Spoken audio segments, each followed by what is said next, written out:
It's a species most Canadians could identify on the spot, but over the years, fewer and fewer belugas have been spotted in the St. Lawrence estuary. The population has dropped from the thousands to just 900. Right whales are faring even worse, with an estimated population of just 500 in the whole North Atlantic. Researchers say the new critical habitat protections are long overdue. To ensure that these areas are not jeopardized by any human activity that might destroy their use for the right whales. Human activities such as shipping, fishing, or construction will now face greater scrutiny before they're allowed near the areas where the whales give birth and raise their calves.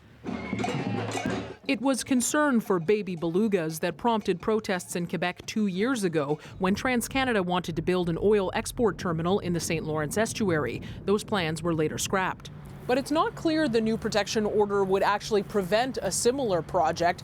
It only prohibits activities that would destroy the habitat, and even then there are exceptions. Researchers say it will have to be tested to determine how far that definition stretches.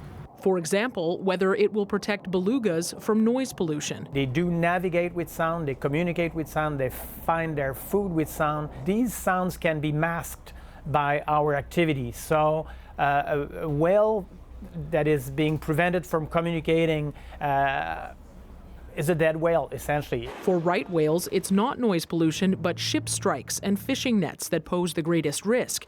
But researchers say in order to protect the whales from collisions, they have to find them first. So the whales have, at least in the last year or two, left or abandoned these traditional grounds, and we don't actually know where they are. The Canadian and U.S. governments are collaborating to try to track down the right whales this summer. Ainsley McClellan, CBC News, Montreal.